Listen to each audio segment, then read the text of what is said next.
கோவை தடாகம் road Kovilmedu bus நிலையம் அருகில் உள்ள பொதுமக்களுக்கு இடைஞ்சலாக இருக்கும் C3 சாய்பாபா காலனி கோவில்மேடு புறக்காவல் நிலையத்தை உடனடியாக எடுக்க கோரி தமிழக முற்போக்கு மக்கள் கட்சி மாநில துணைத் தலைவர் புஷ்பானந்தம் தலைமையில் ஆர்ப்பாட்டம் நடைபெற்றது.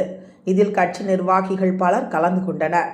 இதுகுறித்து தமிழக முற்போக்கு மக்கள் கட்சி மாநில துணைத் தலைவர் புஷ்பானந்தம் கூறுகையில், கோவை தடாகம் ரோடு கோவில்மேடு பஸ் நிலையம் அருகில் கோவில்மேடு புறக்காவல் நிலையம் செயல்பட்டு வருகிறது. இந்த காவல் நிலையம் அருகில் பின்புறம் தமிழ்நாடு அரசு மதுபான கடை செயல்பட்டு வருகிறது. கோவில்மேடு பஸ் நிலையம் எப்பொழுதும் போக்குவரத்து நிறைந்த பகுதியாக கடும் போக்குவரத்து நெரிசலில் தினந்தோறும் நடந்து வருகிறது. ரோந்து வாகன போலீசார் தினந்தோறும் மாலை 4:30 மணி முதல் இரவு 10 மணி வரை வாகன சோதனை என்கிற பெயரில் குடித்துவிட்டு வாகனம் ஓட்டுவர்கள் பிடிக்கும் வேலையாகவே காவலர்கள் இருந்து வருகின்றனர். காவல்துறை மேலதிகாரிகள் தினந்தோறும் இந்த இடத்தில் நின்று கொண்டு வாகன சோதனை செய்யுங்கள் என்று உத்தரவிட்டிருக்கிறார். மளிகை கடைக்கு செல்வோர் பொதுமக்களை இருசக்கர வாகனத்தில் வருபவர்களை வேண்டுமென்றே நிறுத்தி காவல்துறையினர் இடையூறு செய்கின்றனர் என்று கூறப்படுகிறது. இதனால் பாதிக்கப்பட்ட பொதுமக்கள் அப்பகுதி சமூக ஆர்வலர்கள் பலரிடம் தெரிவித்தனர். மேலும் இதுபோல பொதுமக்களுக்கு இடையூறாக இல்லாதவாறு நடவடிக்கை எடுத்து தரும்படி மாவட்ட ஆட்சியரிடம் புகார் அளித்துள்ளேன். விரைவில் நல்ல தீர்வு வரும் என்று எதிர்பார்க்கிறேன் என்றார்.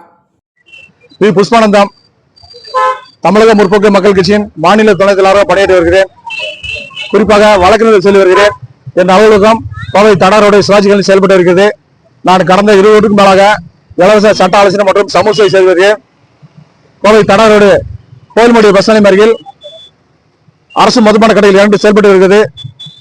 அதில் ஒரு கடை முன்பு, கடை பின்னாடி அரசு மதுபான கடை பின்னாடி உள்ளது. அதற்கு முன்பு ஓபி காவல் செயல்பட்டு வருகிறது. சாய்பா காலனி C3. இந்த காவல் நிலையத்தை மேற்கு மண்டல ஐஜியாக வேலை செய்யும் போது ஐஜி பவானி சேரும்போது நான் தான் இந்த காவல் நிலையத்திற்கு இந்த பகுதிக்கு ஓபி காவலை வேண்டும் என புகார் மனு கொடுத்தேன். என்னுடைய மனுவை பரிசீலனை செய்து இந்த இடத்தில் ஓபி காவல் நிலையம் தற்போது அமைக்கப்பட்டு 2 வருடமாக செயல்பட்டு வருகிறது. இந்த காவல் நிலையம் தற்போது பொதுமக்களுக்கு இடைஞ்சலாக உள்ளது. பக்கத்துல கடையை வச்சுக்கிட்டு இங்கே வந்து இணைய பிடிக்கிறாங்க. என்ன பாருங்க, போலீஸ்காரங்க தினமும் 4:30 மணிக்கு வந்துட்டு காவல்துறையினா 9 வரைக்கும் வண்டி நிப்பாட்டிட்டு பெட்ரோல் போலீஸ் சோப்பு வண்டி வேணு கடைக்கு போறவங்க, பால் வாங்க வரவங்க, பேப்பர் வாங்குறவங்க, சும்மா நடந்து போறவங்க வேணுமுன்னே பிடிச்சிட்டு ஊரை சொல்லி செக் பண்ணிட்டு இருக்காங்க. காவல்துறையினர் தண்ணி அடிச்சு வரவங்கள சோதனை என்ற பேர்ல வாகன சோதனை பண்ண வேண்டியது தப்பு இல்ல. குடிச்சிட்டு வரவங்கள குடிச்சிட்டு வரவங்கள சோதனை பண்ண தப்பு இல்ல. சும்மா அப்பாவி பொதுமக்களை வேணுனே கையை வழிமறிச்சு சாவியை பிடிங்கி அவங்களை ரொம்ப கஞ்சி வைக்கிறாங்க. இந்த போலீஸ் வந்து பொதுமக்களுக்கு ரொம்ப இடைஞ்சலா இருக்கு. இந்த பகுதி மக்களுக்கு பக்கத்துல ஸ்கூல் இருக்கு, ஆஸ்பத்திரி இருக்கு. இந்த காவல் நிலையத்தை உடனடியாக மாற்ற கோரி மேற்கு மண்டல ஐஜி, டிஐஜி, கமிஷனர்களை புகார் கொடுத்திருக்கேன்.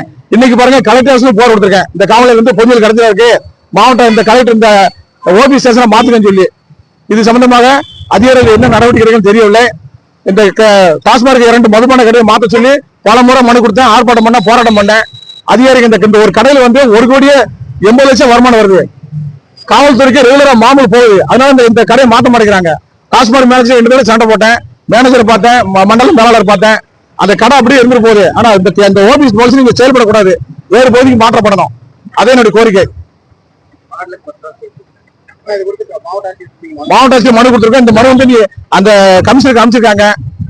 மேற்கொண்டு மனு மீது என்ன நடவடிக்கை இருக்கான்னு தெரியல. இப்ப கொஞ்ச நேரம் பாத்தீங்கன்னா இந்த காவல் இந்த பெட்ரோல் போலீஸ் வந்து நிக்கும் 4:00 இருந்து 9 வரைக்கும். போற வரலாம் பிடிக்கிறாங்க, ஃபேமிலியோட வரவங்களோட பிடிச்சி வண்டியின் படி சாவியை கொடுக்குறாங்க. இதுல மணிகளே நிக்க வைக்கிறாங்க. இது பொதுமக்களுக்கு ரொம்ப இருக்கு. இந்த ஏரியாவில் இந்த C3 காவல் நிலையத்திற்கு நான் தான் ஒரு 8 கேமரா வாங்கி கொடுத்தேன். குற்றங்கள் குறைட்டு சொல்லி இந்த ஏரியாவில் எந்த குற்றமும் நடக்கவும் இல்லை. இந்த காவல் நிலையம் தேவையில்லை நான் சொல்றேன். ஓபி காவல் நிலையம் கேமரா இருக்கு, எல்லா இடத்துலயும் கேமரா இருக்கு. குடிகார வந்து தினமும் வந்து நின்றுக்கிறாங்க, இடைஞ்சலா இருக்கு.